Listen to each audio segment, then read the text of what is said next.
Good evening, everyone. I'm the storyteller, here to help you fall asleep with these chilling horror stories. Before we begin, make sure to subscribe to the channel and like the video. I'd love to know where you're watching from and what time it is, so feel free to leave a comment. When you're ready, get comfortable and relax. It all started. When do you think people need light the most, you stupid little runt?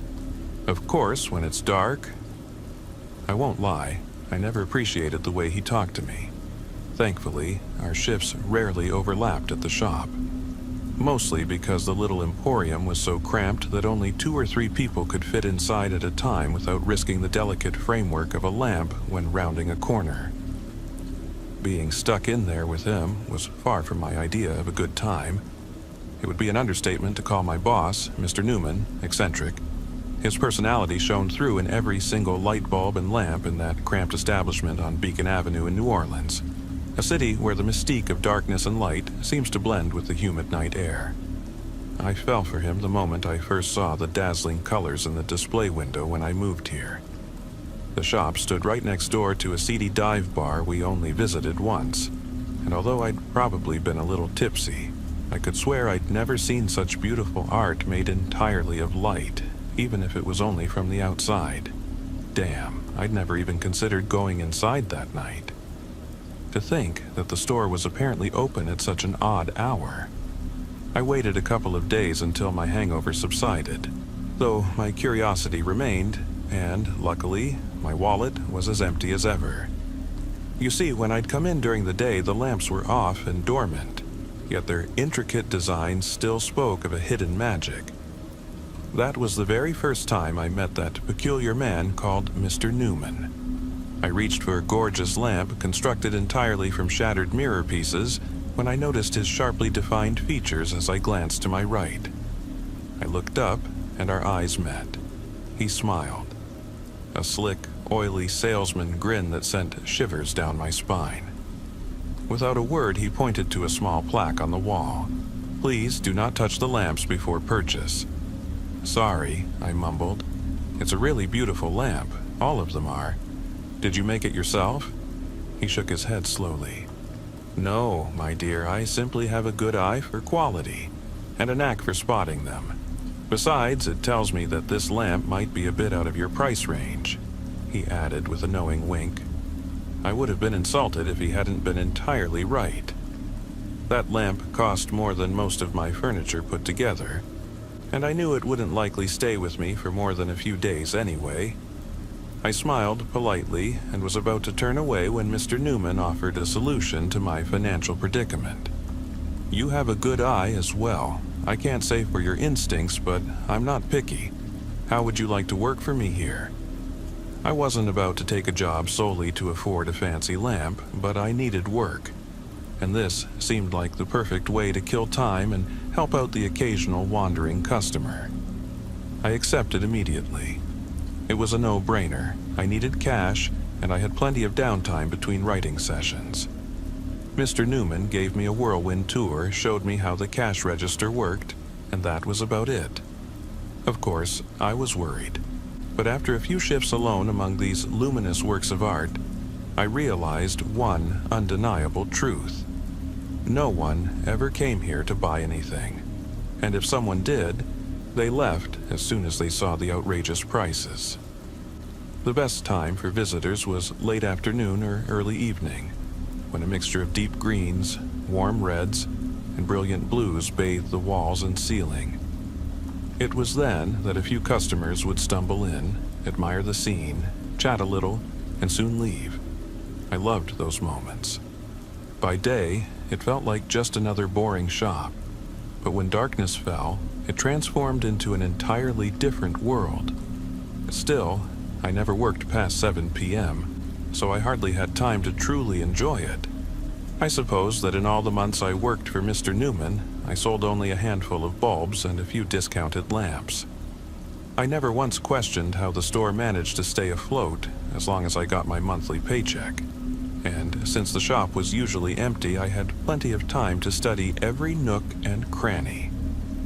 After the initial confusion over why we sold lamps at night, I decided not to ask any more questions. For one, Mr. Newman never gave answers that satisfied me. And secondly, the paycheck was twice what I was making elsewhere. Frankly, I didn't care why this old man wanted to be open longer just to sell less. It wasn't my concern. So, that very night, I set out through the darkness along the only street in town that was still lit, the street that led to the Lamp Emporium on Beacon Avenue, to begin my first graveyard shift. Over time, I would learn that working at night in this bizarre world was strangely lucrative. I assumed Mr. Newman would be there when I arrived, but the door was locked.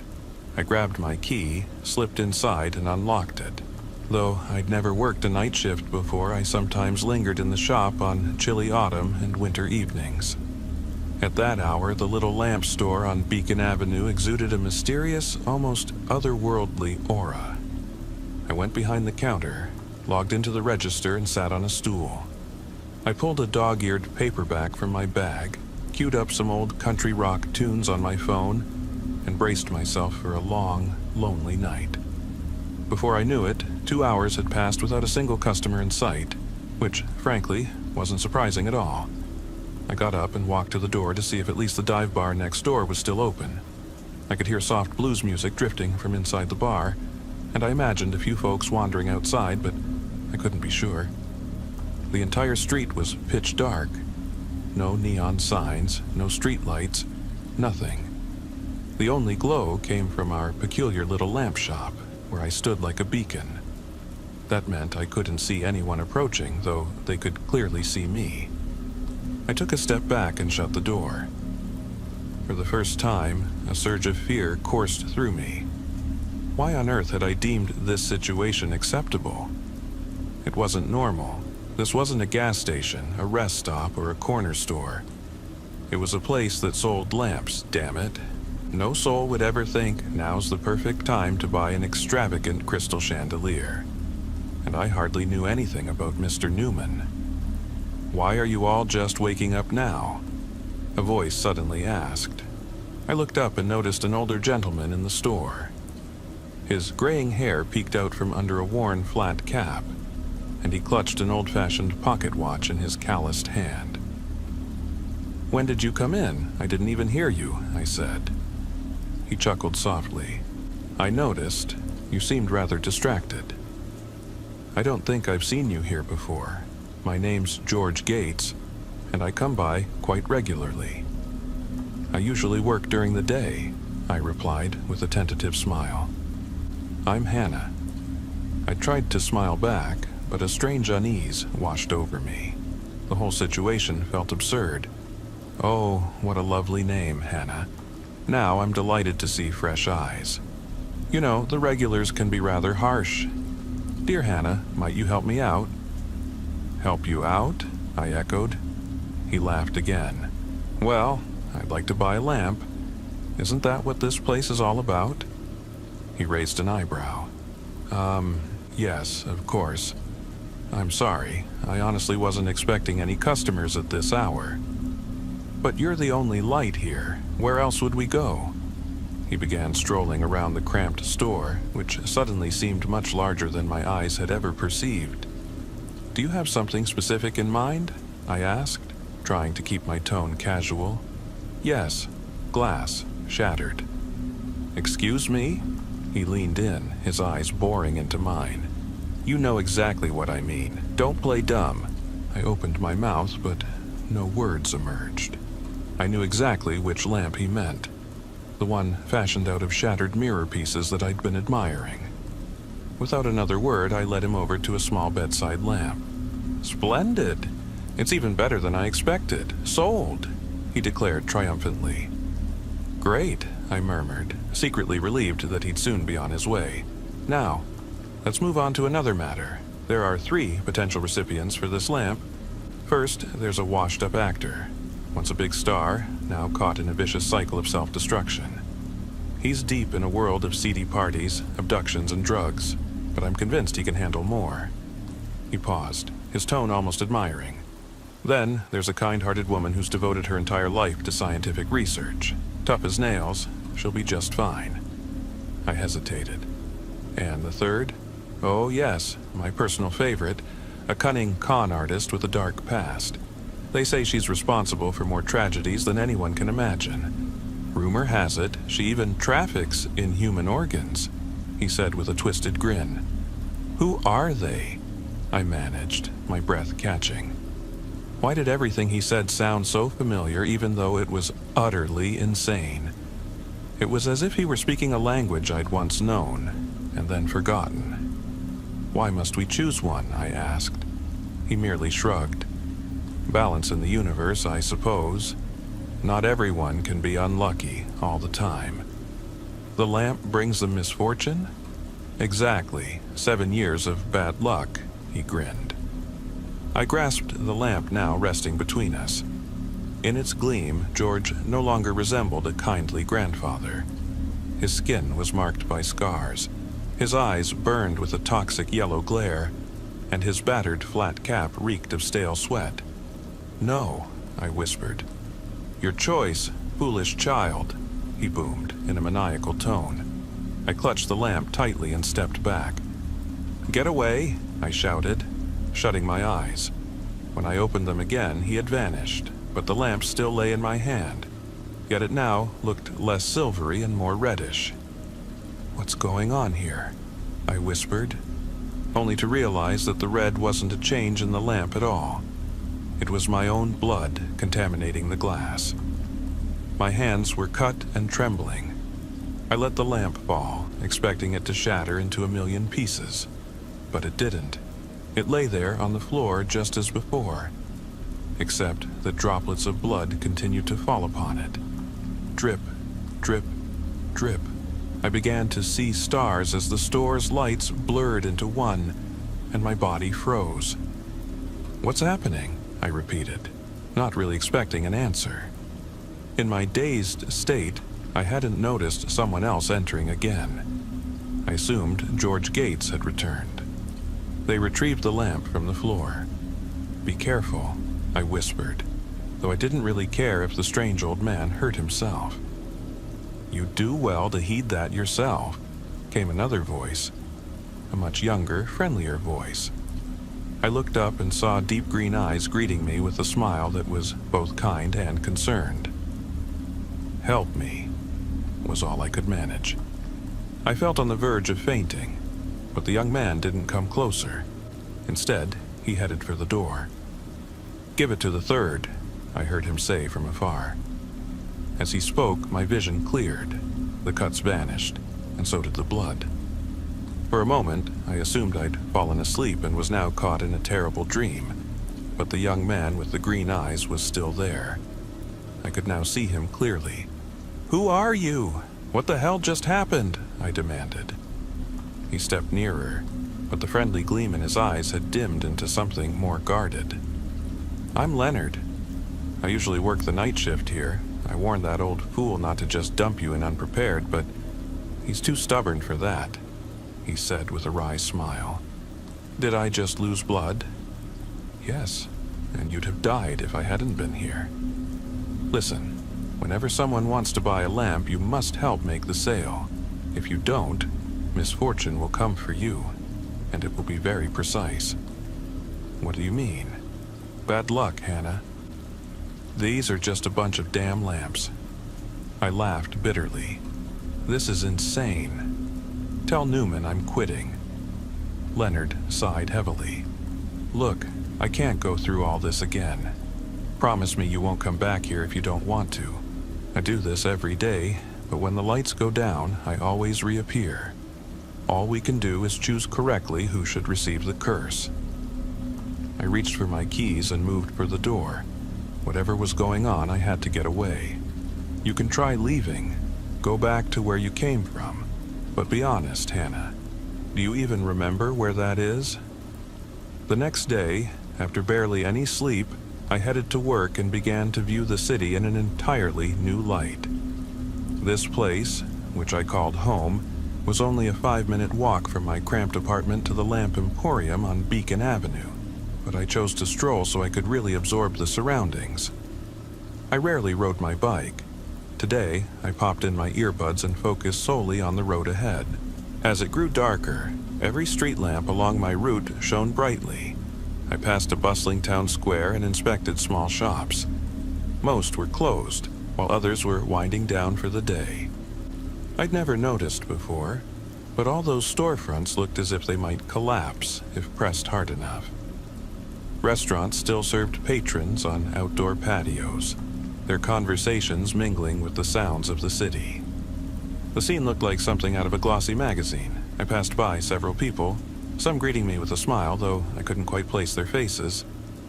Then there was something else, something so strange that it surprised me I'd never noticed before. This town had no church. It just didn't seem right. Even the smallest American towns usually have at least one church in the center. I wasn't particularly religious. Maybe that's why I'd never noticed before. But now that I was aware, I couldn't shake the feeling that something was off. And once those worried thoughts set in, I couldn't stop them. Until that day, I'd never considered myself overly suspicious. But with one question that damn Leonard had posed, he struck at the very core of my being. This town was my home in every way, but it wasn't where I was born. I'd lived somewhere else before, though I couldn't quite recall where. I wondered why I'd never ventured outside this place, but I'd never felt truly lonely, so the urge had never been strong. If everything felt right, was it really wrong? I suppose so. Or perhaps I longed for something that felt wrong, because despite what my gut and mind had whispered to me last night, I was already on my way back to the Lamp Emporium. After all, I'd nearly died. I'd encountered something that would haunt my nightmares forever, and I'd played a role in dooming a stranger to a long stretch of bad luck. Everything seemed perfectly insane, but as Leonard had said, I couldn't leave. I don't know how or why it hadn't occurred to me before, but I was bound to this place. And as long as that was true, I might as well learn everything I could about my new nocturnal occupation. A job that involved toying with the fates of strangers. It was almost strangely beautiful to finally have some decisions to make, even if those decisions affected others. That evening, as I arrived back on Beacon Avenue, the Lamp Emporium shone as brilliantly as ever, its glow guiding me to work. I rifled through my bag for my keys and, peering through the glass door, noticed that someone was already inside. Actually, 2 people. I wasn't sure whether I hoped or dreaded encountering Mr. Newman there, but when I opened the door, I recognized Leonard's familiar face instead. He was deep in conversation with a man who spun around the moment he heard me enter. I'd never met this stranger before. He couldn't have been older than 36, and he looked exactly like the type of person who could actually afford our outrageously expensive lamps. His blonde hair was slicked back with gel. His suit was impeccably tailored, and his tie matched his pocket square perfectly. His outfit looked brand new and carefully chosen, though it was clear it was all just a facade. His face, however, seemed so delicate that if he smiled too hard it might shatter, the brightness of every lamp in the store reflecting off his dazzling, almost blinding teeth. "Good evening," said the man with the flawless smile and immaculate waxed mustache. I turned to Leonard, who now looked far more agitated than the night before. He stood behind the counter, his fingernails digging into the wood as if anchoring him in place. His eyes were wide, as though he were desperately trying not to panic. "Thanks for that generous offer last night. You were incredibly helpful, but I really should get going. It's getting pretty dark out there," the stranger said with a laugh. Leonard said nothing. His eyes were vacant. The stranger winked at me and left the shop carrying a large, battered brown shopping bag. "What the hell was that about?" I asked, as the door slammed behind him. Leonard began. "Looks like you just missed one of our most dreadful customers. He loves to spread misery by the truckload. That's why he always orders a mountain of intricately designed string lights. Newman would place an order just for him on his own. So he's allowed to bring even more bad luck to people? And you're the one choosing for them all? I couldn't believe the absurdity coming from my own mouth. Leonard nodded. He was here for a full hour. I stepped closer to the register. My shift hasn't even started yet. The sun is just setting. Did he come in before it got dark? He came in during that twilight hour. He's different from the others, so you rarely see him deep into the night. He arrives before we officially open. I don't understand any of this. I expected Leonard to roll his eyes, but he looked genuinely sympathetic. I thought you weren't coming back. I even volunteered to cover your shift, he said. Well, it's not exactly a choice, is it? I replied. Have you thought about what I said last night? He whispered. About where I come from? I asked. He nodded. Exactly as you mentioned. I have no idea where I was before I got here, but I don't feel like anything's missing. His gaze drifted to the shop's door. I don't remember either, he murmured even more softly, but I feel like I knew you before. Well, I've been working here for a while now. Maybe you saw me during the day, or maybe you passed me on the street. No, he interrupted. I only come here at night. Something's off. I can feel it. I sighed. Wrong. As in dragging innocent people into misery? Leonard rose from behind the counter and began flipping on even more lamps, as if the store wasn't already ablaze with light. They're not all innocent. You just have to choose the right ones, the ones the customer wouldn't normally select. I nodded uncertainly. I don't know if I can make that distinction. Last night, I couldn't choose at all. But now, you know that if you don't, a terrible fate awaits you. And since I'm here anyway, I don't mind staying a little later to help. He grinned. Before I could reply, an ear-splitting noise from next door interrupted us. Is the bar open? I asked. Yeah, let me check what's going on. You stay here, he said, dashing for the door without waiting for my answer. He paused at the threshold, then turned back. Whatever you do, don't step out onto the street. Somehow, you're in the spotlight. And so, my nights continued, entangled in a web of cursed lamps, twisted decisions, and haunted fates. The lamp emporium on Beacon Avenue became both my prison and my destiny. Every lamp I sold, every choice I made, carried the weight of lives forever altered by inexplicable misfortune. I learned to live with the knowledge that I was now the guardian of this dark legacy, a legacy that, once set in motion, could never be undone. The city that had once been my sanctuary transformed into a place where every glimmer of light held a secret. Every shadow whispered a tale of sorrow or twisted luck. I was bound to this eerie world, trapped in an eternal cycle of light and darkness, where fate was not a matter of chance but of choices, and I, Hannah, had become its reluctant arbiter.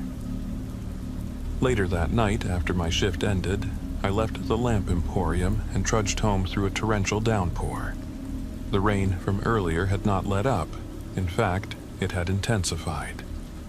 Before me, the shop's neon glow still beckoned, even though tonight, something felt slightly different. The lights weren't as bright as usual, even though the display window was crammed with more lamps than on any ordinary day. I couldn't even see inside clearly. Something was terribly wrong. Well, something is always off here. But tonight, the wrongness had reached a new level. I pressed my hand against the door, half expecting it to be locked, but it wasn't. That startled me. I feared Leonard might have intentionally let me in. I'd come as prepared as possible to confront him once again. Steeling myself, I strode inside, determined to tell him to back off. Tonight was my shift, and it was time to take responsibility. After all, Leonard didn't own this place, and I doubted Mr. Newman would have approved of his behavior. I admit it wasn't the best plan to confront my dreadful boss, but it was all I had. I never expected to see him again so soon, though nothing could have prepared me for what awaited. I was greeted by Mr. Newman with eyes wide in shock. His throat had been slit. Blood dripped onto the floor in a grim echo of the rain pounding my window that very morning. His body hung from the main beam of the ceiling like a macabre decoration. I stood there, frozen in disbelief. Mr. Newman wasn't exactly my favorite person, but no one deserved to be murdered so brutally. "Hannah, don't worry, darling. I'll be out of your hair soon. I know it's your night." Leonard appeared with a disturbingly bright grin, as if nothing were amiss. I wanted to run, but something held me rooted to the spot. "Why did you do this?" I whispered, my hands trembling as I couldn't tear my eyes away from the lifeless face of my eccentric ex-boss. Leonard laughed. "I didn't do it. You did. I believe you sold a diamond blood lamp, didn't you?" I swallowed hard. "It's all right, Hannah. You can never be entirely sure whose fate will be sealed. And honestly, I think I underestimated you. I would never have made such a random decision. But you're brave."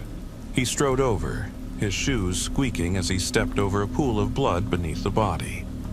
I turned away, trying to glimpse the street through the scattered lamps. Tonight, the noise was louder than on most nights. The storm had transformed into a relentless, booming force. Even the heavens seemed to mourn that something was deeply amiss. "Who are you?" I hissed at the man who now stood before me. A man who had once been my colleague but now seemed transformed into something else entirely. My stomach churned as I considered my limited options. "Now, Hannah, with this miserable man gone, soon one of us will own this shop. And I intend for that person to be me," he grinned darkly. "I couldn't care less about this store," I snapped. "That's a damn lie. You keep coming back. You want it," he spat, his face contorted with anger and hatred. At first, I thought the veins on his forehead would burst, but upon closer inspection they looked more like deep fissures in his skin. "What did you do with the real Leonard?" I whispered. "Did you kill him, like Newman, to strip his skin?" Suddenly, a flash of lightning lit the room, and for a brief moment, every lamp flickered before plunging us into darkness. I stood there, enveloped in blackness, with only the howling storm outside as my company. A storm that flung the front door open. Tonight, no one would come in. There was no light. I heard Leonard's footsteps drawing closer, and as another flash of lightning illuminated the room, I saw only his twisted grin in the stark white light. This is my moment, I thought. The shop was as dark as the void outside. I prayed for another flash, and when it finally came, I bolted for the door and the only safe haven I knew, the bar down the street. Battling wind and rain, I clutched the door handle of the bar and pushed inside. He hadn't followed. I was soaked and terrified, but at least I had managed to escape. The magnetic pull of that dreadful light had released me from the storm, but I knew it wouldn't be long before it returned, and then I'd have to go back. Until then, I would search for the woman who'd been the first to sense that rotten Leonard. Inside, I approached the bar where I recognized the same bartender from the night before. "Hi, excuse me, do you know Mrs. Smith?" I asked. The bartender, a man in his early 30s with a certain rugged charm and a hint of Leonard's rebellious style, said, "You must be Hannah." I nodded. It wasn't surprising he recognized me. He began pouring a craft beer into a glass and gestured for me to take a seat. "I was hoping you'd come by for a drink," he said, settling me onto a stool. "I can't always rely on myself, you know, not the way I'd like." "Do you know Leonard?" I asked. He nodded. "He sometimes shows up here. I'm Josh, by the way." "Do you know what happened to him?" I asked. Josh's eyes drifted toward the door for a moment. "We haven't got much time before you need to leave, Hannah, but I was hoping you'd come by. You see, I want to buy a lamp." I sighed. "You're messing with me, aren't you?" I'd thought I'd escaped that nightmare for a moment, But now, it seemed I had another fate to choose. After what I'd done to Mr. Newman, I surely wasn't ready. I already know which one I want. It's a wooden lamp, dark on the outside, but with a brilliant, steady glow. You know which one I mean, don't you? Josh said. I nodded. So, who are the victims? I asked. I see your cynicism is in full swing. Okay, here's the rundown. Number 1 is a collector of human oddities. Someone who hoards broken lives like trinkets. Number 2 is an artist who revels in the macabre dance of death. And the last one, well, she reminds me of a twisted Christmas tale. That's about all I know. There's only one right answer, isn't there? I asked. Honestly, I have my own agenda. They're all right for me, but only one is right for you. I paused, thinking hard. Strangely, only one option felt correct. The Christmas lamp, I said. A tingling sensation shot through my hands, a migraine-like throb that crept up to my head. I think I have to go back, I whispered. Josh nodded. Before your shift ends tonight, take the wooden lamp and set it by the bar's door. Give it 3 knocks, then leave. I wasn't sure why he was asking, but I agreed.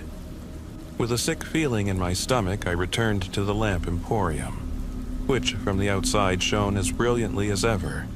The door stood open, and Mr. Newman's body was nowhere to be seen. A trail of blood led to the front, suggesting Leonard had carried him outside and would likely return soon. At least the storm had calmed. I didn't sleep at all that day. After finishing my shift without further incident, I placed the wooden lamp outside the bar. I knocked 3 times, not on the door, but on the lamp itself. For reasons I can't quite explain, it felt as though I'd long since lost control over my own actions. I wasn't really the conscious person I once was, just a shell, animated by the glow of cursed lamps. The few lamps that hadn't been shattered remained. After last night's storm, this paper-thin version of a city was in chaos. Trees lay uprooted, trash was scattered across the sidewalks, yet the sun rose and the wet pavement began to dry. It looked as though a warm, hopeful day was emerging. Of course, none of these moments lasted long. On my way home, I didn't see a single soul on the streets. It was early, naturally, but the silence made this eerie town seem more like a grave. This town, unnamed, without even a single church in its center, and devoid of anyone I could trust. I climbed the stairs to my apartment, more agitated than tired, when I discovered a note taped to my door. Welcome forever. I peeled the note off and checked the back. There was nothing there. I exhaled deeply. This was my home, the only place I'd ever felt safe, and yet it now felt as if everything was about to change. With trembling hands, I fished my key from my pocket and tried to open the door, but it wouldn't turn. At first, I thought I was just too exhausted or trembling from fear, but no matter how I tried, the key wouldn't fit the lock. I sighed, ready to give up, though I had no idea what that meant. I didn't know where else to go. I wasn't even sure who my landlord was or who to call. How had I never asked these seemingly normal questions before? This wasn't a dream. It felt far too real. And I couldn't be dead. Even if I had never experienced the sensation of death, it couldn't be so. I was living in a city built in a world that was otherwise normal. You only know something is wrong when you remember what normal feels like. The only thing that made sense was that a part of my memory was missing. Maybe a fragment of my mind that once merged reality and fiction had been lost. Regardless of what my reality was, I had to cope. I had to find a way back to my home. First to this apartment, and then perhaps to my true home. I looked to my left. There was a door identical to mine, only the number was different. I'd met a few neighbors in the hall. They greeted me politely, but lacked any real substance, just like the patrons of the rundown cafes in town. Still, perhaps someone living nearby would know who owned this building. I walked over and knocked. No answer. There were no other doors on this floor, and I wasn't in the mood to search further. So I knocked again and again, until I finally heard a thud from within an apartment. No, something wasn't right. The sound didn't come from behind that door, but from the one that should have been mine. There was someone in my apartment. I heard scratching at the wall. My breath grew heavy as I contemplated my next move. It wasn't the middle of the night. It was early morning. There were other people in the building, even if they barely knew me. There was no reason to be afraid if it wasn't dark. I would simply go to another floor and ask for help. But as I turned to head for the stairs, every light in the windowless hallway suddenly went out. I stood there, disoriented in the darkness, trying to locate a door, or at least a light switch, when suddenly the door opened. It was the door to my apartment. "Hannah?" came a creaking voice. Inside, the blinds were drawn, and I could barely see a thing. I didn't know what to do or where to run. Perhaps it was my new job, but I absolutely hated the dark. "I was hoping it was you," whispered the voice. A voice I recognized. The hairs on my arms stood on end. My eyes adjusted slowly to the gloom, and adrenaline surged through me. It was time to run. Yet, before I could move, a figure leaned over and grabbed my arm. His hand was cold and damp. "Leonard, let me go," I said as confidently as I could. He seemed feeble, much weaker than before. To my surprise, he released my arm. "Now, I remember, Hannah. I remember everything," he said, pulling me into a brief, desperate embrace. After he let go, I noticed the blood on his hands, his face, and his clothes. The same clothes he had worn since that first night we met. "Is it really you?" I asked, stepping back into what I hoped was my apartment before he could answer. It had to be the real Leonard, the one with kind green eyes, because the other version would never willingly leave the Lamp Emporium. "I thought you were dead, peel-skinned and all," he murmured, barely awake. The blood on him was his own, and he looked as if he hadn't slept in days. Standing in the doorway, I reached out for the light switch, but it was useless. The entire building's power was out. Instead, I let Leonard lean against the door and moved to the window to let in some natural daylight. At last, I could see clearly. I saw how terrible he looked, and how much blood was spilled on the floor. The very floor that was supposed to be part of my apartment. The interior of this place was anything but home. "Where am I?" I asked.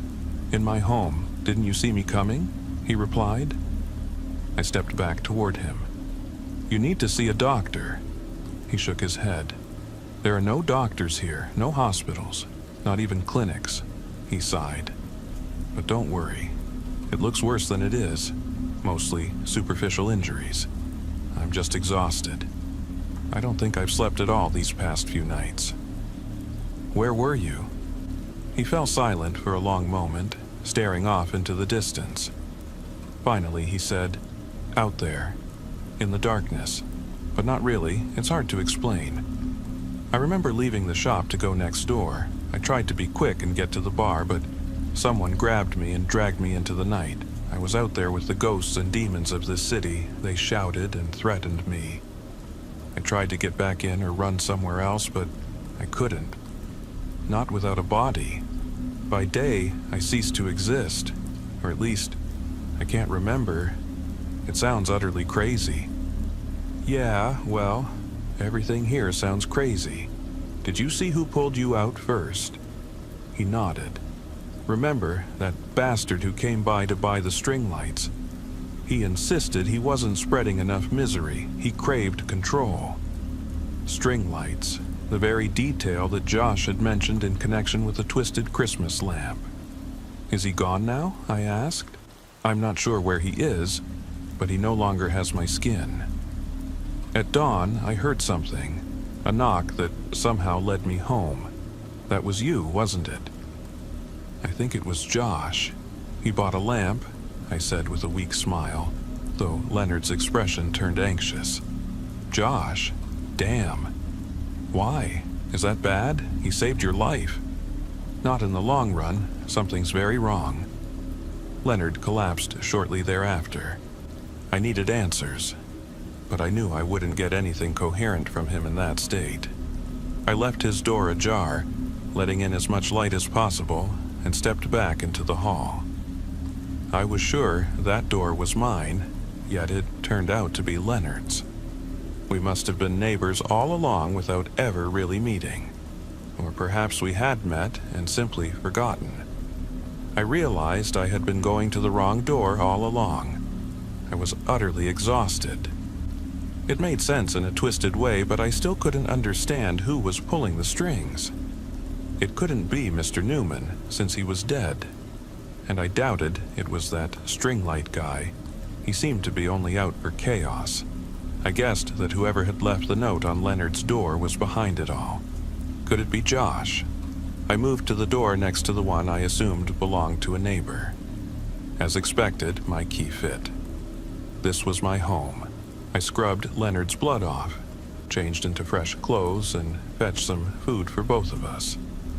Only then, upon returning to my own apartment, did I notice a note taped to my door, except mine was on the inside. Choose wisely. Someone had been here. Leonard slept for hours. When he finally awoke, he looked even more distraught than before. We decided that night we would go together to the Lamp Emporium. Honestly, I couldn't even recall whether it was my shift or his. The streets were dusted with a fine white powder that shimmered in the fading light. Snow, they called it. I hadn't seen snow in so long that I nearly forgot what the cold smell of winter was like. Amid the pristine white sidewalk, droplets of dark red marred the surface. The balance of the universe is off. We're corrupted, Leonard murmured.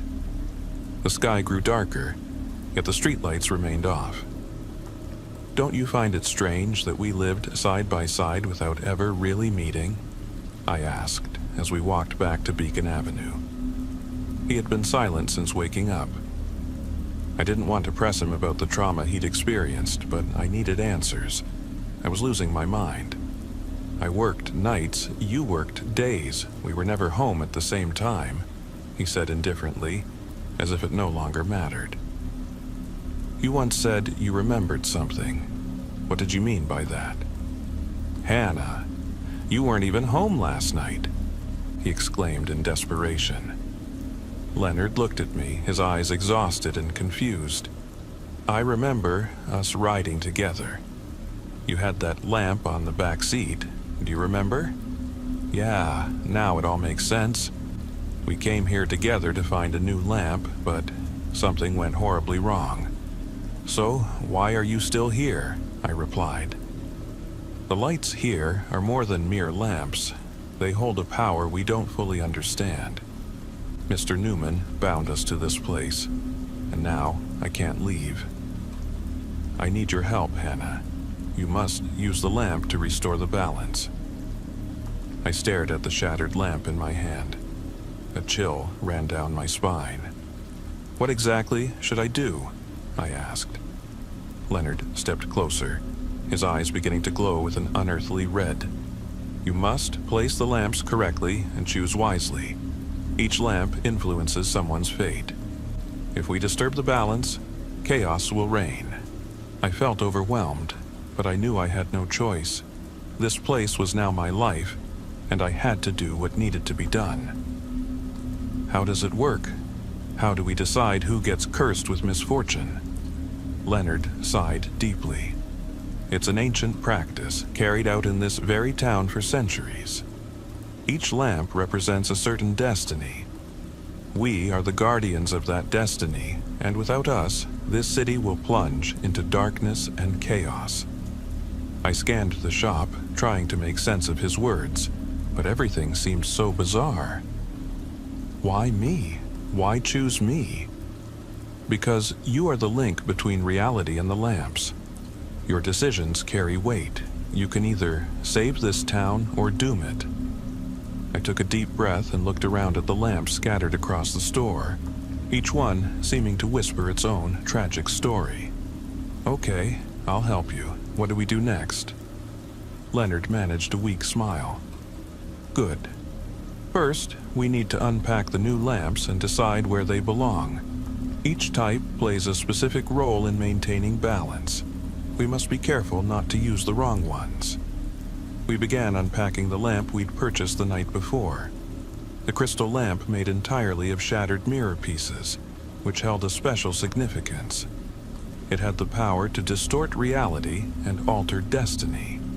As we worked, I felt a strange, almost palpable connection to the lamps, as if they were alive and each had its own will. Why didn't Mr. Newman explain all of this sooner? I asked. Leonard shook his head. He was long under the spell of these lamps. He thought he could control the power, but he was wrong. Now, it's up to us to save the town and to master the lamps.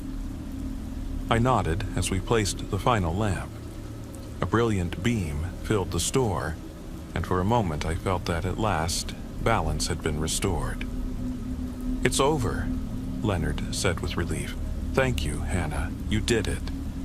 But before I could respond, the light began to flicker, and the lamp exploded into 1,000 shards. A deafening crash filled the room, and I lost consciousness. When I came to, I was alone in the darkness of the lamp emporium.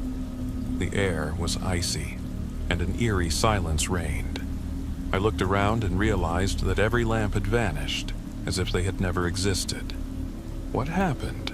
I wondered aloud, trying to piece together the shattered fragments of reality.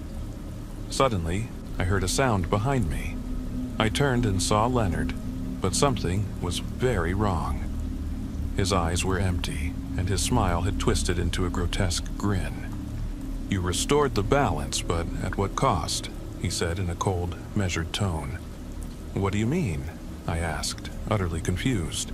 Leonard stepped closer, and I could feel the oppressive darkness that seemed to cling to him. "The balance is restored, but now you're part of the system. You will continue to control the lamps and determine the fates of others. There is no turning back." I tried to fight, but my legs felt as heavy as lead. Leonard laughed softly and raised his hand as if to release invisible bonds. "Welcome, Hannah. Welcome to the eternal cycle of light." The darkness swallowed me, and I knew then that I was now bound to this haunted world I had once tried to save. The following nights passed in a blur as I managed the lamps and made decisions that determined people's destinies. Every sale was another step in the endless cycle of good and evil, of light and darkness. I came to realize that Mr. Newman had been right. The balance of the universe had been shattered, and it was up to me to restore it. Yet, the more I learned about the lamps, the more I understood that this balance was a fragile, dangerous game, one that I could scarcely control. The city that had once been my home transformed into a place of dread and destiny. A city where every lamp held a secret of suffering and salvation. And I became the keeper of those stories, trapped on a dark path from which there was no escape. I was just about to turn in for the night when my phone rang. The caller ID simply read unknown. Still half asleep, I sat up on the edge of my bed and answered with a groggy, "Hello?" There was a brief, polite cough on the other end before a deep, measured voice spoke. "Good evening. Am I speaking with Alex Johnson?" "Yeah, that's me," I replied, my voice still thick with sleep. "Who's calling?" I was used to the endless stream of telemarketers trying to push me yet another car insurance deal. In my sleepy state, I was about to hang up when the caller added, "I'm calling about your application for the caregiver position at Oakwood Manor." Hearing those words suddenly banished any lingering drowsiness. I sat up straight. My fiancée, Claire, and I had been scrimping and saving for our wedding, which was just 10 months away. Every extra dollar counted, and I desperately needed a side job. In these days, finding a decent gig was like searching for water in the desert. It wasn't surprising, then, that I had applied for the position on Indeed almost the moment the ad went live. I barely waited 2 minutes before they called back, and at 11 p.m., no less. The caller continued in a soothing tone, almost unnervingly calm, as if his voice were meant to lull you into a trance. Your resume really impressed us. We'd like to invite you for an interview tomorrow morning at 8:30. Will that work for you? Without hesitation, I replied, I'll be there on time. I never imagined that they'd call back just 30 minutes after my application, and at 11 at night, too. But I assumed they were as desperate for help as I was for a lucrative side hustle. A win-win, I thought. The next morning, I sat at my kitchen table with my laptop open and headphones on for a Zoom interview. On the screen appeared a middle-aged man introducing himself as Mr. Winters. He offered no surname, just Winters. He looked as professional as his voice, his hair combed neatly back, a perfectly trimmed beard, and dressed in a sharp suit with a tie. He smiled, yet his pale blue eyes held no warmth. In fact, the corners of his mouth seemed to be stretched a bit too far, revealing teeth that were unnaturally uniform and gleaming white, as if he'd been polishing them for decades. Mr. Winters fired off the usual interview questions. Tell me, what would you say are your weaknesses? What qualities do you think are most important in a caregiver, and how do you demonstrate them in your daily life? And why do you believe you're the right fit for us? I fumbled through my responses, saying the standard things one does in an interview. Then I asked a few questions of my own. I'd noticed that there was almost no information available online about Oakwood Manor, which struck me as odd. Mr. Winters looked up from his notes. His smile remained fixed, but for just a moment something flickered in his eyes. Perhaps surprise. We place a very high value on discretion, he explained. Many of our residents prefer to live undisturbed by the public. It is an exclusive facility for people seeking quiet, which is why you won't find much online. Something about his rehearsed tone sent a shiver down my spine, but I ignored the red flags. In moments of need, you sometimes overlook every warning sign for money. By the end of the call, I'd been offered the position, and I was scheduled to start that very evening. That night, after giving Claire a quick goodbye kiss, I drove the 45-minute route to Oakwood Manor. The drive took me deep into rural Pennsylvania on a foggy night. I cruised along the highway with the radio tuned to a classic rock station, Tom Petty's familiar guitar riff filling the car. Eventually, I turned onto a narrow country road that wound its way through a dense forest of tall pines stretching up toward a low cloud-covered sky. There wasn't much around except the trees. After a while, I reached a secluded area marked by a few older, stately homes. Behind a wrought iron gate, I spotted an old bungalow surrounded by meticulously trimmed hedges and vibrant flower beds.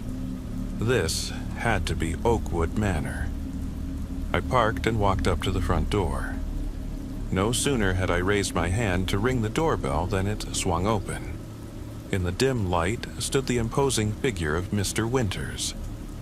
"Good evening," he said in that soft yet strangely hollow tone. "You must be Alex, correct?" I nodded, swallowing my mounting nervousness as I shook his hand. "That's right. Nice to meet you."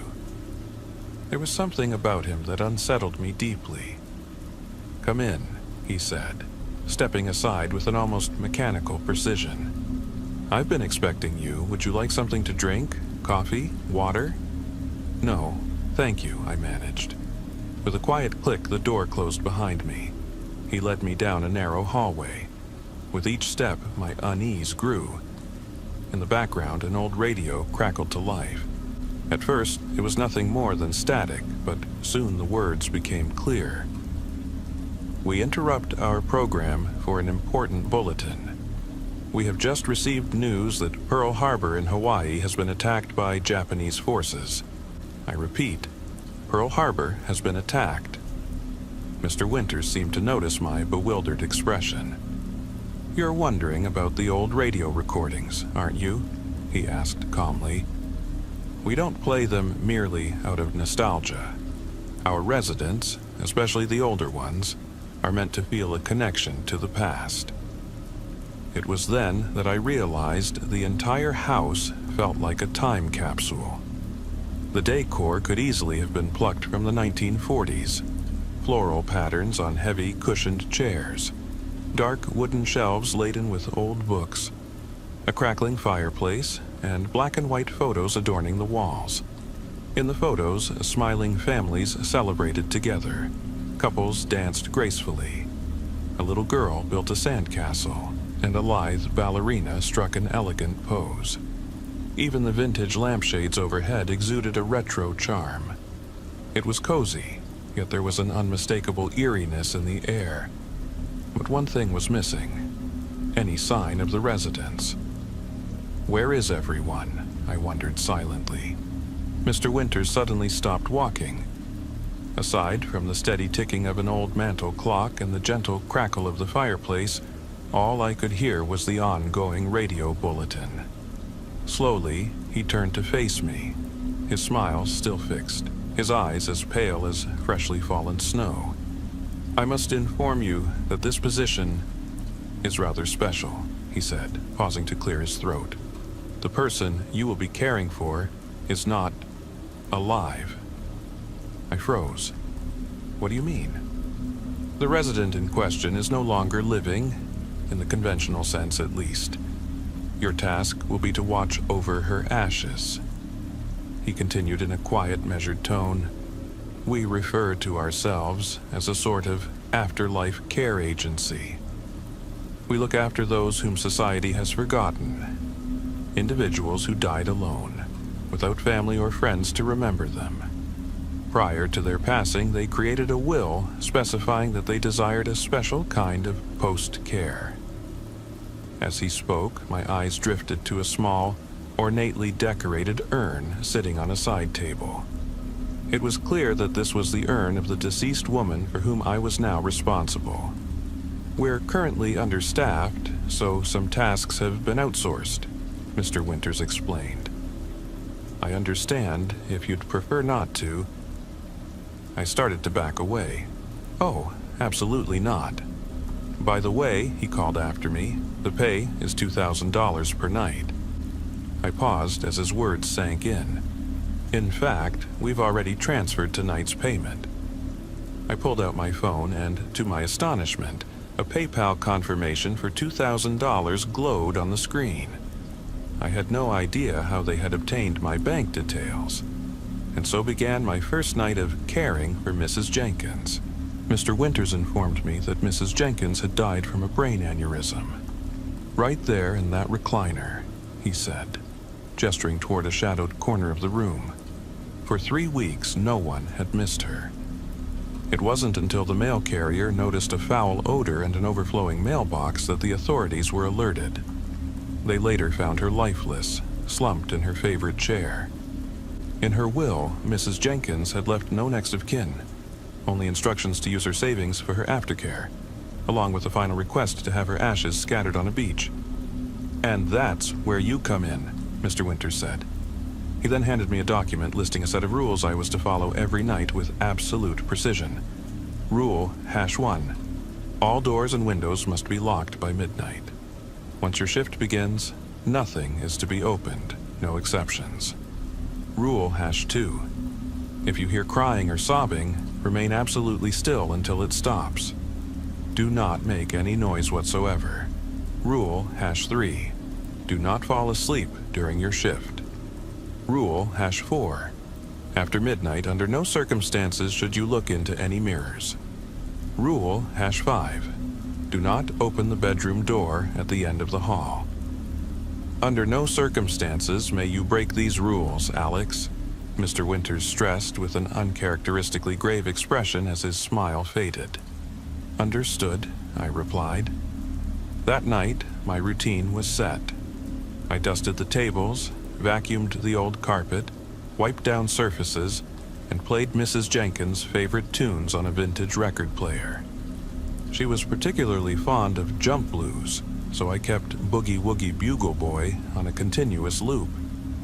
For the most part, the shift was uneventful. Without anyone watching, I even allowed myself to sprawl on an antique sofa and watch old comedy clips on my smartphone until the sun rose.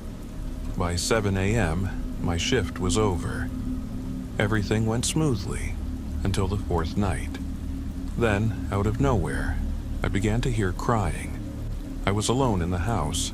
I stood rooted in the middle of the living room as the sound of heart-wrenching sobbing filled the silence. At first, it was faint, as if someone were crying softly from behind the walls. But soon, the sound grew louder, accompanied by a scratching noise, like nails scraping from the inside of the wall. That was too much. As soon as the crying subsided, I grabbed my jacket and bolted. I left the house key under the welcome mat and jumped into my car. My phone wouldn't stop ringing as I pulled out of the driveway. I assumed Mr. Winters was calling. I put the call on speakerphone and floored the accelerator. "What are you planning to do, Mr. Johnson?" His voice now carried no trace of warmth. "I'm quitting," I snapped. "I'll happily return the $2,000 for tonight, but this is too crazy." "You're making a mistake, Alex. I'm not spending another night there. And do not call me again." "Please listen," he began. "You've already violated the rules." I ended the call before he could continue. At home, I initially felt a sense of relief, though I was utterly drained. I collapsed onto the couch. The next morning, I woke to the sound of soft footsteps. Claire was already up. With a concerned look, she handed me a cup of coffee. "Are you okay? You look completely exhausted," she said. I rubbed my eyes and forced a weary smile. "Rough night," I murmured. She looked at me with worry. "You don't have to push yourself so hard. We'll get through this together." Pressing a gentle kiss to my forehead, she added, "I have my performance review today. There's a chance I might be promoted to senior product manager. If that happens, things might ease up for us." "That'd be great," I replied, hoping she wouldn't notice how distant I felt. "Everything all right with you, Alex?" she asked softly. After that night, I heard nothing more from Mr. Winters. No messages, no calls, not a trace. Even the job listing on Indeed had vanished, and his number was disconnected. A creeping unease settled in my gut. What if that man eventually showed up on my doorstep? I drove back to Oakwood Manor one day, only to find the property abandoned. A large "for sale" sign loomed on the front lawn, as if the house had never truly existed. For a time, I convinced myself that the whole ordeal was over. But I would soon learn I was mistaken. One morning, while brushing my teeth, I caught a glimpse of something in the bathroom mirror, a faint outline of an old woman. I spun around, but no one was there. When I looked back into the mirror, she was still there behind me, gaunt, clad in a tattered nightgown, leaning on a cane, tears glistening in her eyes. Later, in my small home office, she appeared again in the bathroom, a silent figure with an empty, unblinking stare, as if she had nothing left to cry. At night, I was sure I saw her drifting through the shadows of my bedroom, only for her to vanish when I turned to look directly. And always, there was that relentless tapping sound, tap, tap, tap, tap. Before long, I found I could barely eat. My meals became scarce, sleep eluded me, and I avoided work out of fear of more unexplained occurrences. I withdrew into myself at home, hiding beneath blankets, feeling safe nowhere else. Eventually, I confided everything to Claire, about the strict rules at Oakwood Manor, the inexplicable crying in the house, and the bizarre happenings that now haunted my every moment. She stood by me, arranging a therapy appointment and even taking time off work to help. Yet, despite her support, I sank deeper into despair. We even called off our wedding. Then, the horror escalated. One day, Mrs. Jenkins's urn inexplicably appeared in our apartment, as if it had always belonged on my nightstand. Every time I moved it, tucked away in the basement, stored in the attic, even tossed in the trash, it would mysteriously reappear in the exact same spot, completely intact. And if not the urn itself, then it was the woman, shuffling about with her cane, forever lingering at the edge of my vision. Tap, tap, tap. Maybe she's trying to tell you something, Claire suggested one evening as we sat closely together on the couch. I ran my fingers through her hair while Mrs. Jenkins' spectral figure stood silently in the corner, watching us. "Is she here again?" Claire asked, visibly disturbed. "Yeah," I whispered, nodding toward the table where the urn sat. She swallowed hard.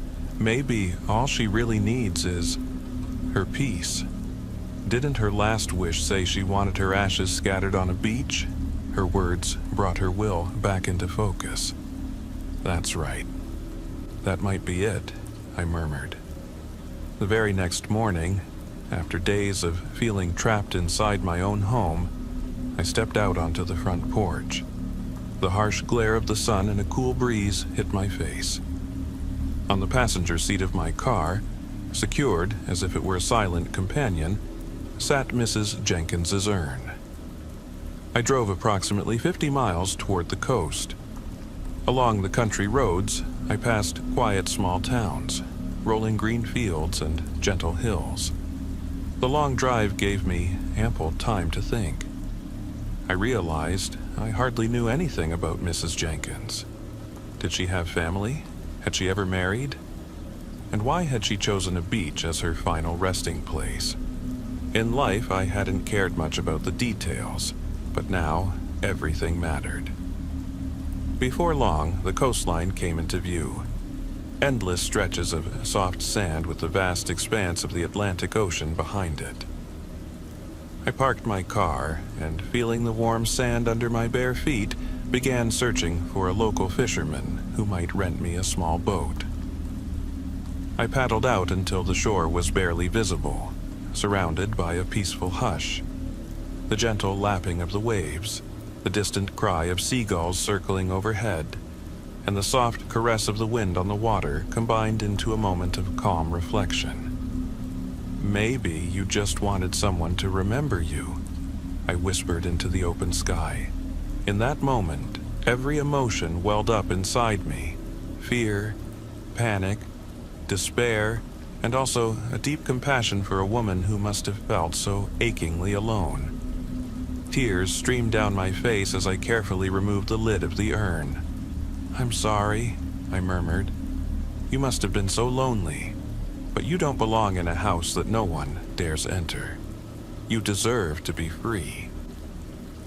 With deliberate, gentle movements, I scattered her ashes into the sea. I watched as the waves carried them away, and for the first time in what felt like forever, I experienced an unexpected lightness, as though a weight had been lifted off my shoulders. From that day on, I never saw Mrs. Jenkins again. Working at a gas station isn't my dream job, but when your diet consists solely of a steady stream of instant ramen and tap water, you take whatever work you can get. The problem is, the gas station where I work is different.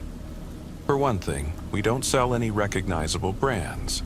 Instead, you'll find off-brand items with names like Crunch Chips and Potion, and sometimes the packaging is in a language I can't even identify. Since we're allowed to sample anything we want, I've tried almost everything. I definitely can't recommend the Potion. On the night shift, we don't have many customers, but the few who do show up, our regulars, are peculiar. There's the guy in the plaid shirt who shows up about once a week and buys the exact same gift card every time, always dressed in that same worn-in plaid. And then there's Mr. Frost, who appears sporadically yet always stands fixated in the frozen food section. No amount of small talk ever breaks his concentration. He just stays for about 30 minutes.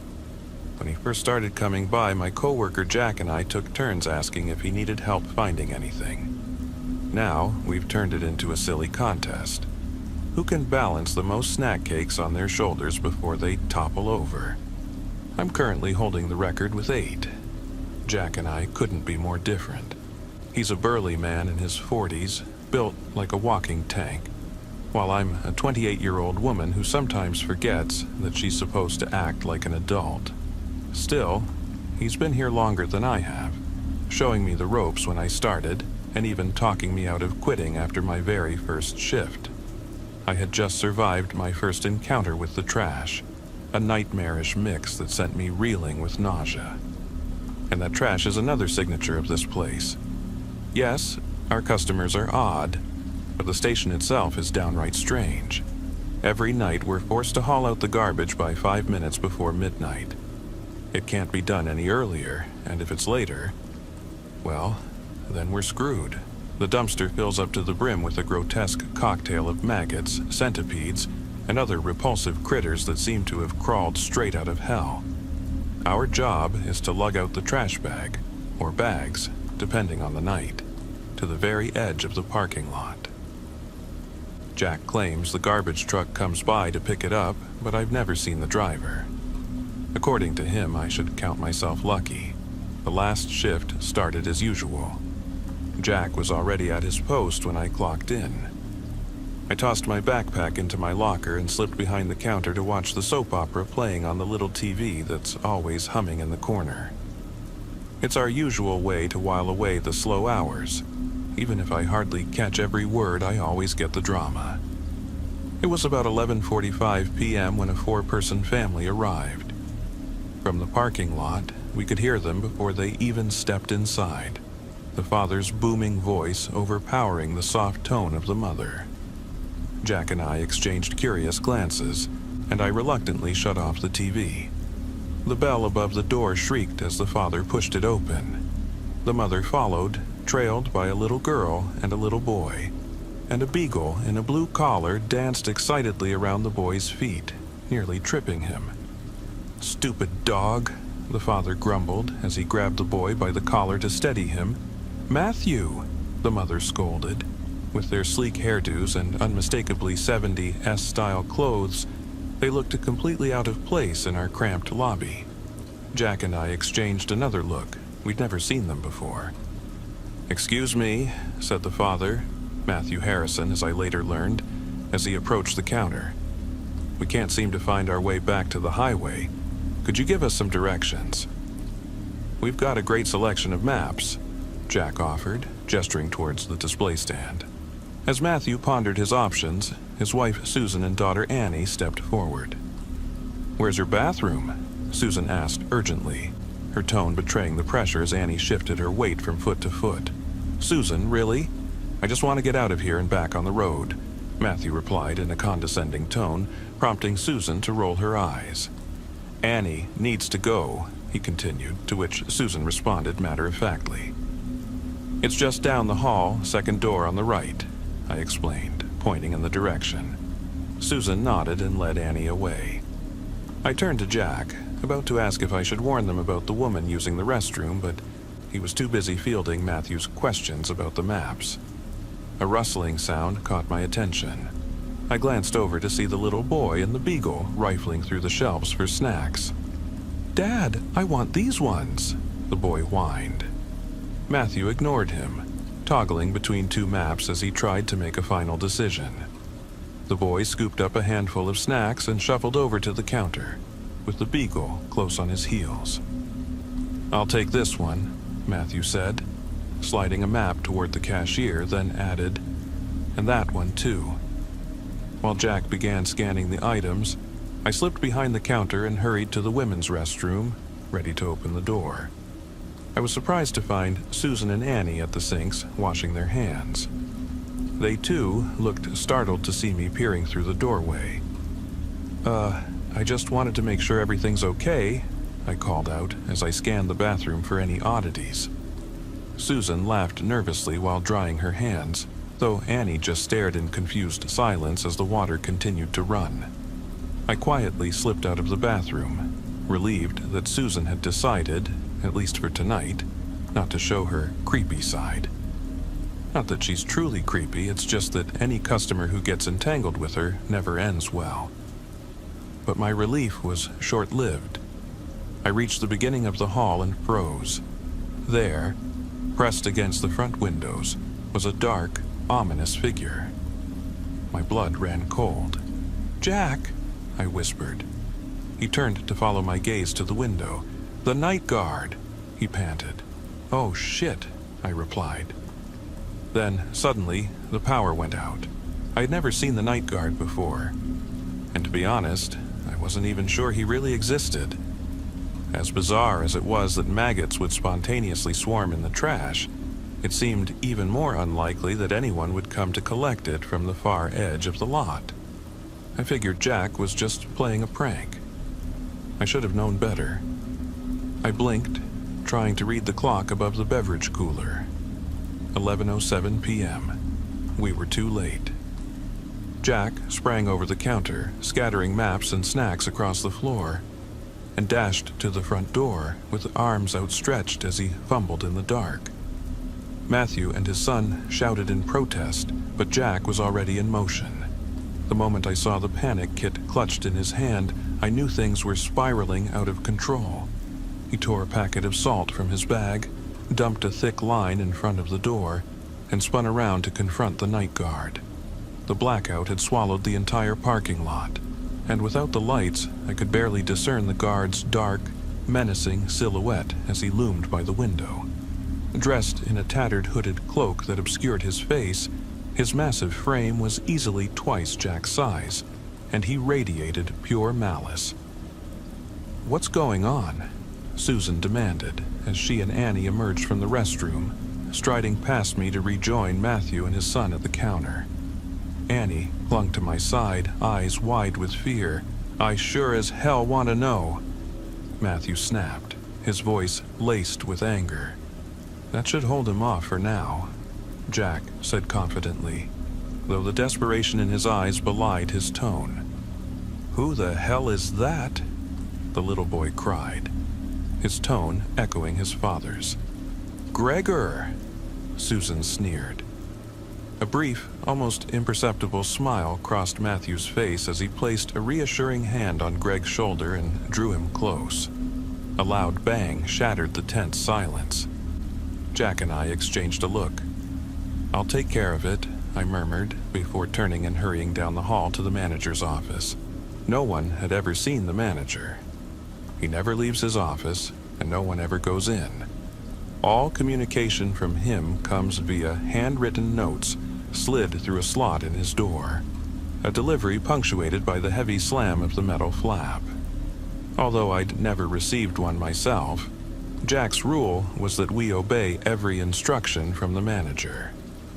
I agreed, mainly because I was pretty sure he was the one who signed our paychecks. As I rounded the corner, I could hear Matthew and Jack arguing. I had no idea how Jack was going to explain the situation, but I was relieved it wasn't my problem. I picked up the crumpled note and read the manager's simple message. "Shit." When I returned, the night guard had vanished from the window. The family had huddled together at the counter while Jack paced near the door. He halted when he saw me. "What did he say?" Jack asked. "What did who say?" Matthew growled. I swallowed hard. "The manager says we need a sacrifice," came an unexpected voice from Bruno, the beagle, who whimpered in protest. "Shut your mouth, Bruno," Matthew roared. Immediately, the dog, along with the children, shrank back. Susan stepped forward. "Can I speak with this manager?" she asked. "I'm sure if we had more information, things could go more smoothly." "To hell with that. This has nothing to do with us. We're leaving," Matthew declared. He snatched up the map from the floor and marched for the door. Jack stepped in his way. "You can't just leave." "What am I supposed to do? I don't know what kind of scam you two are running, but my family and I are out of here." "He's hungry and on the prowl, okay? We need to stay and figure out what the manager meant." Matthew shoved Jack hard, cutting him off. "Honey, wait," Susan called. Both children clung to her now. "Damn it, Susan, not now," Matthew bellowed. He shoved past Jack and flung the door open. "You all get out." I still can't tell whether it was the sheer force in Matthew's voice or just the word "get out" that sent the little beagle scrambling to the door. I suspected the poor dog was used to this level of commotion. Either way, he bolted at breakneck speed, crashing right into Jack's legs as he stormed out into the dark, empty parking lot, and, it seemed, toward his own demise. "Bruno, no!" Greg shouted. I think we were all too stunned by Bruno's sudden dash that when Greg broke free from his mother's grip and sprinted toward the door, no one reacted. For a fleeting moment, he was there, and then, in the blink of an eye, we saw his shoe vanish into the darkness. Susan's scream was heart-wrenching as she cried out for her son.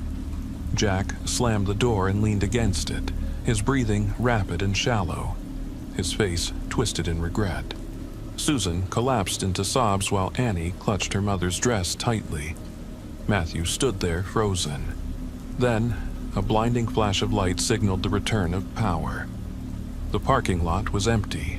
No sign of the night guard, no sign of Greg, no sign of Bruno.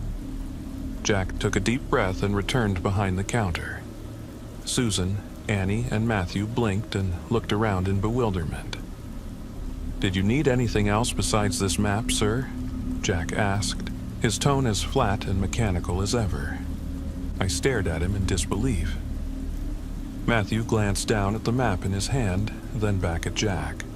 No, I think that'll do," he replied, his voice distant. Susan and Annie slowly shuffled over to join him at the door. "Thanks for your visit. Safe travels," Jack intoned in a robotic farewell. The family hesitated with reluctant nods. Matthew held the door open for them, and, to everyone's astonishment, Bruno the Beagle came barreling back inside. "Oh, God," I sighed.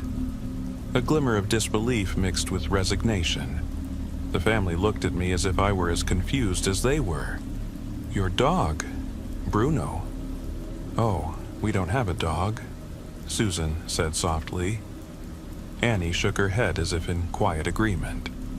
Matthew cleared his throat, and then Susan and Annie shuffled out into the parking lot. "But what about your son?" I asked, a note of desperation creeping into my voice. Matthew's brow furrowed as his confusion shifted into frustration, and then he followed Susan and Annie out. "They won't remember." Jack's voice broke the silence following Matthew's departure. Bruno sat whining at my feet. I knelt down and gently scooped him up. He showed no signs of injury, except that his collar was missing. "So, this is what happens when we don't take out the trash," I murmured. Jack nodded, switched the little TV back on, and then gestured toward the mess of scattered snacks on the floor. "And someone's got to clean it up,"